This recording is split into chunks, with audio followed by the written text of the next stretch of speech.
Balimao Agnokma, très urgent. Balimao, billet samedi 18 juillet 2026. Malion,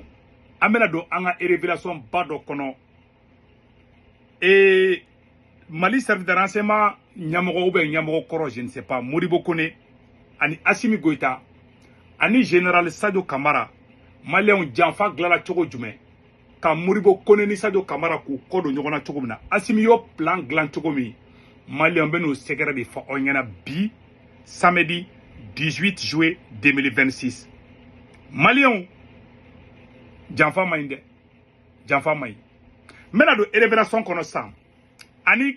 milliard bi kononton odato Modibo Kone ay Sadio Kamara Djanfa aya Djanfa chogo juma mena ndado kumaina Malion depuis coup d'état folo don contre IBK Sadio Kamara ni Modibo Kone olé teremawi Modibo Kone aramadembe yelema quoi Modibo Kone ni Sadio de kumbeta olu fla de garde nationale wi ni aye fana Maliki Diaw ma ke président c'est grâce à Sadio Kamara et Modibo Kone olu fla yi opposé ko ayi ko Maliki Diaw de ko lu ka président sur Maliki Diaw de ko nga ke président mais au bête maintenant sam et bandaw ka coup d'état wakati la Sadio Kamara di bandaw mene Assimi ma bandaw mene de Sadio Kamara di coup d'état ke avec Modibo Kone mogo mi yɛrɛ bila troupe ɲa ka taga bandaw minɛ o Modibo Kone de an ka tiɲɛ fɔ hali ne ni Modibo Kone mandi Modibo Kone de bandaw minɛ avec Sadio Kamara avec la bénédiction de Sadio Kamara Maliens olu fila kun bɛ ɲɔgɔn bolo wagati min na force kun b'olu de la parce que olu de bandaw minɛ a y'a remarqué transition daminɛni na mɔgɔ caman kun bɛ taa Sadio Kamara de voir ka sɔrɔ ka se Assimi ma bɛnkan jumɛn de tɛmɛna u ni ɲɔgɔn cɛ ni Djanfa nana don bɛnkan in na Maliens u ye bɛnkan dɔ de kɛ k'u tɛ ɲɔgɔn janfa yaron de la ko kuma ni fara u y'u kalekanw kɛ depuis coup d'état fɔlɔ la coup d'état filanan fana tuguni u y'u kale tuguni n t'a dɔn n'hakili b'a la n ko Asherifu Sarafani ni ani an ka cɛkɔrɔba mun filɛ nin ye Segu wala Maliens mun de kɛra san Modibo Kone ni Sadio Kamara olu de kun bolo bɛ ɲɔgɔn bolo ka caya malgré que Modibo Kone kun bɛ renseignement na Modibo Kone kun bɛ compte rendu kɛ Sadio Kamara de ka caya ka tɛmɛ Assimi kan Maliens fɛn fila de u bila ɲɔgɔn na muso ani wari ne Segu tugara n tɛ dogo a la muso ka di ne ye wari ka di ne ye mais ne m'a bila a kɛ i n'a fɔ ni nin tɛnbɛ sa quoi i ye cɛ muso ni wari ka d'a ye a to ka di janfa la muso ka d'an bɛɛ ye dɛ cɛ si tɛ ko muso man di n ye aha olu bɛɛ bodun olu le olu bɛ bo ta ka da nun ka bɛ fɔ ko karisa ka wuli bɛ bodun na sinon olu bɛɛ bɛ bodun o ye zana di donc ka fɔ ɲɛna u kɛlen ka coup d'état kɛ Assimi Goïta a kun tɛ fɛ irisiw ka na n delila k'o kuma fɔ a na ka kɔrɔ mun ye Assimi siran Sadio Kamara ɲa fa ye Modibo Kone bila ka Sadio Kamara janfa o sɔrɔla irisi ko in de la irisiw ka campagne bɛ kɛ wagati min Assimi Goïta kun bɛ fɛ américains ka sɔrɔsiw de ka taa Mali la Malien bɛ ka kuma in lamɛn dɛ Assimi yɛrɛ de la k'a fɔ ka video dɔ la mais n bɛna video in yɔrɔ ɲini video in kun bɛ n bolo a tununa Assimi yɛrɛ da d'a fɔ Assimi taalen irisi la Assimi ka siɲɛ fɔlɔ ka taa irisi la a ye taa video lajɛ a b'a fɔ a video la ko tiɲɛ yɛrɛ ka fɔ ko irisiw ye hɔrɔn de Assimi de y'o fɔ dɛ k'ale yɛrɛ kun ka laɲini tɛ irisiw ka na mais ko partenaire dɔ kun kan k'olu k'ale kun bɛ fɛ partenaire mun k'olu dɛmɛ k'u y'olu janfa di o ye jɔn ye o ye américains di a wagati Sadio Kamara nana don anw caman kan dogo la k'an ka campagne kɛ ko irisiw ka na Assimi kun tɛ fɛ irisiw ka na est ce que a b'o kalama irisiw ka nali kun tɛ Assimi ka laɲini ye a wagati la an yɛrɛ ko n ko Sadio Kamara ka Assimi dégager ka bɔ yen a yɛrɛ ka fanga ta ni Assimi tɛ ni da tɛ k'i tilen a furugufuruguni kun bɛ yen jɔn de ye Sadio Kamara appuyé Choguel docteur Choguel ko kala Maïga an émission bɛɛ kun bɛ Sadio ka côté de la Maliens n bɛ ka tiɲɛ de fana ko n bɛ ka ko dogolen dɔ de fɔ Maliens tɛ mun kalama c'est pas pour rien Assimi Goïta M5 kɛlɛ c'est pas pour rien Assimi Goïta yɛrɛ wolo kɛlɛ k'a ci ka M5 kɛlɛ k'a ci dɔ wɛrɛ tɛ dɛ Sadio Kamara nɔfɛ ko de don nin bɛɛ bɛ Sadio Kamara de fɛ Ni bébé révolution de kono. Mais elle était révolution kono, elle est namarato di, elle est kalotekala di. Donc, on a deux Moribo Kone kan sisan. Ka Moribo Kone ka SE budget. Yaro ka IBK to SE budget au 13 milliards entre 14 milliards. Ka Moussa Diawara to général Moussa Diawara to. Mali service d'arrangement budget qui est milliard tan sabadi. Assimi Goïta abado Mousso Kadi Moribo Kone. Mousso Kadai. Donc, Batuluko ni fo nana do ala. U ka kɛlɛ yɛrɛ daminɛ kɛra musoko ye fɔlɔ Sadio Kamara tɛ sunkuru tɛgɛ kɛ mais sunkuru tɛgɛ ka di Assimi ye sunkuru tɛgɛ ka di Moribo Kone ye donc pour que ka Moribo Kone sama ko bɔ Sadio Kamara kɔ san parce que Sadio Kamara ye bi don Assimi la Assimi ko ko irisiw tɛ na Sadio Kamara ko ko irisiw bɛ na irisiw nana piɔn i m'a ye irisiw ma mɛn pale la irisiw bɔ irisiw nana dɔrɔn Assimi irisiw ma bɔ a yɛrɛ la Irisu te ka Assimi garde koyi mɔgɔ ko Assimi nana ni Irisu ko ka yɛrɛ garde o nkalon de dɛ hali n'a taara kuluba tɛ taa Irisi sɔrɔsi kelen sɔrɔ ye o kuma ye tiɲɛ de o kɛlen ni kɛni Assimi ma na ni Irisu ye dɛ Sadio nana n'u ye hali Américain ye sanction ta don min na o ye Sadio de tɔgɔ k'a la minnu y'a kɛ u b'u dɔn Américain tɛ a bon ka jɛ dɛ u ka service de renseignement ɲɔgɔn tɛ diɲɛ kɔnɔ o mɔgɔ tɛ diɲɛ kɔnɔ k'i bɛ renseignement dɔn ni Américain ye bilahi talahi donc sisan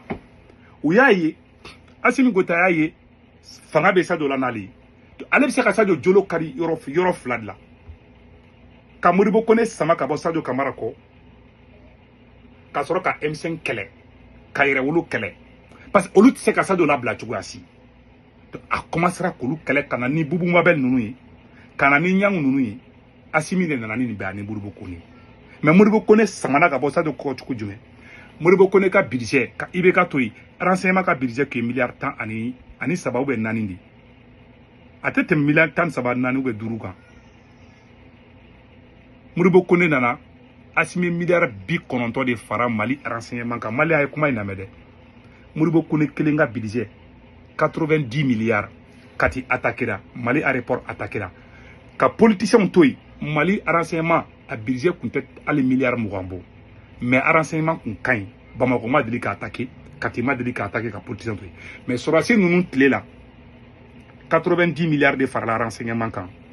Moribo Kone cuni Sadio Kamara ye Moribo Kone yɛlɛmana Assimi ka kan na wari kosɔn muso kosɔn dɔwɛrɛ tɛ fɛn fila muso ni wari a ye cuna ye u ye bɛnbɛnbɛn don Sadio Kamara ma Mali ministre des finances kelen filɛ nin o de la ka taa Morikɛ dɔ ko ka Sadio Kamara bon kɔrɔtɛ la ne y'o kuma nin fɔ 2024 a ye taa n ka vidéo kɔrɔ lajɛ Sanu de kun bilara mission na a mission échouera Sadio Kamara yɛrɛ ye vocal ta ka ci Sanu ma a wagati an ko Sadio Kamara ma n ka coup d'état kɛ a ko k'ale tɛ fɛ ka coup d'état kɛ ko parce que k'ale ni Assimi ni kale de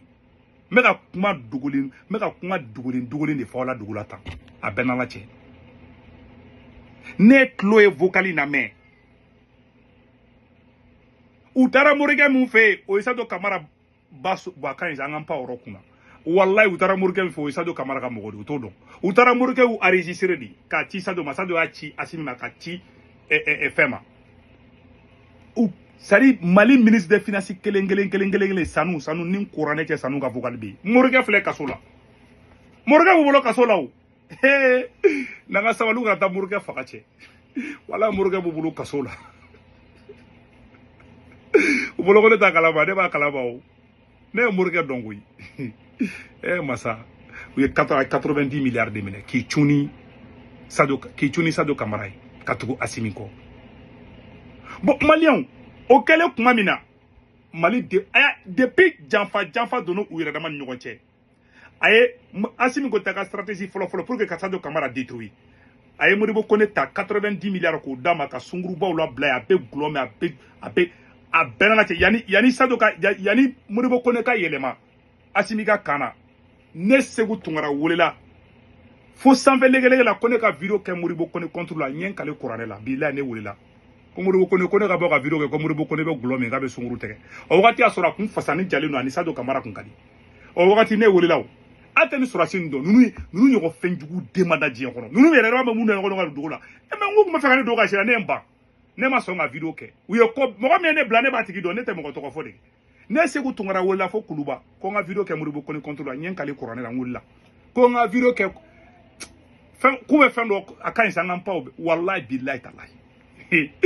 malien ko be dugu kono o gati asoro Modibo Kone ni Sadio Camara kun kadi u kun be fe kan do jela ne Camara do kono makanga kolosi ko Assimi be ka je do ke ko be ka sara Assimi nya de ba wakati ne commencer ka sara Assimi goitanya ni chenye fenjugu glané de Mali kuna ni te Mali libéré ni fen kelem kan Assimi ka démissionner ka fanga bla te se koyi ay jafa sugu beke donc ay fen folo mi ke folo ay Modibo Kone sama ko bo Sadio Camara la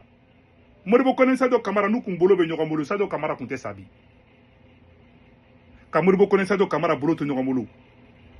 Choguel b'a ka premier ministre la le Mali avancé mais depuis donna zigzag jie ninnu na ka Choguel yɛrɛ kɛlɛ yɛrɛ a caman m'a fɔ n ka bɛn a caman ye Sadio Camara nɔfɛ ko di ka Ben kɛlɛ Sadio Camara nɔfɛ ko b'a la fɛn caman b'a la ani batulu ko fana b'a la dɛ voilà ko ka ca quoi ani u bɛ critiquer min a ka ca quoi mais Sadio ko fana b'a la an ko fana fɔ ka d'a kan voilà donc k'a fɔ ɲɛna Modibo Kone u ye Modibo Kone sara ka miliyari 90 fara ka budget kan ka wari la bila ye muso a bɛ diya fɛn fɛn ka da a b'o kɛ ni mɔgɔ min kumana a b'o san foyi tɛ bɔ a la a bɛ ko kara a b'a kɛ Assimi y'a to yen sisan Assimi ye Modibo Kone jolo kari a b'o kalama Assimi Goïta Modibo Kone kaman fila bɛ tigɛ ka bɔ a la a bɛ tila ka information dɔ mɛn ne tɛna kuma fɔlɔ sɔɔni a bɛ information dɔ mɛn fo n'u sara ne dabara ɲa ka to yen dɛ annoncement dɔ annonceur dɔ bɛ sen na o ama Abdou Niang bɔlen wagati dɔ la ko policiw ko de sababu y'a to ko terror nana don Bamakɔ kɔnɔ o système de communication d'abord ka Modibo Kone kɔdugu parce que Modibo Kone kaman de bɛ ka kari fɛn bɔra ka kuma mun fɔ comment on appelle là Abdou Niang bɔra ka kuma mun fɔ a ma bɔ a kun fɛ dɛ a donna da de transition ye clan fila de san n bɛ ka tiɲɛ de fɔ an ɲɛna bi walayi clan fila de bɛ yen bi a bɛ tila ka information dɔw mɛn o mais ne tɛ kuma fɔlɔ de donc a ye nin ko tigɛ a kɛlen ka Modibo Kone bɔ a la a ye yɛrɛ Assimi Goïta pour que ka Sadio tɔ affaibli Modibo Kone a y'o sama k'o bɔ a la ka M5 mɔgɔ yɛrɛ dama bila ɲɔgɔn na ka yɛrɛ wolo yɛrɛ mɔgɔ dama bila ɲɔgɔn na ka yɛrɛ wolo ɲɛmɔgɔ minɛ k'o don kaso la ka M5 ɲɛmɔgɔ minɛ k'o don kaso la n'o ye Choguel ni Ben ninnu ye k'olu bɛɛ minɛ k'olu bɛɛ jolo kari parce que olu ye Sadio mɔgɔw de olu ye révolutionnaire mais ale tɛ révolutionnaire ye a ye nin baara jugu in de kɛ ka Sadio ni fɛn kɔ don ɲɔgɔn na mais u kɛlen ka coup d'état kɛ u ye layidu dɔ ta ne de la ma deli k'o fɔ mais a b'a préparer semaine kɔnɔ n bɛ n'o fana vidéo kɛ n bɛ don o fana détail la et avec preuve à l'appui ne Seku Tunkara welela fo Kuluba ko ne ka vidéo kɛ Modibo Kone contre la n ko n t'a kɛ o kɛra ka tɛmɛ a bɛ gulɔ min a bɛ sunkuru tigɛ a don ta bɔ ta sɔrɔsiw ni ɲɔgɔn cɛ ayi mɔgɔ tɛ ne wele ka ne bila mɔgɔ la dɛ Choguel kɛlɛkun ko caman b'a la ninnu kun b'u den de k'u kɛlɛlen na Choguel ko k'ale tɛ mɔgɔ si reçoit ka si to yen k'u kana to k'ale wuli k'a da don u ka ko la mun ka d'olu ye n'i bila je minɛ i k'o kɛ n'i ma sɔn dɔrɔn c'est une déclaration de guerre bon ala ma bɛɛ da o kama quoi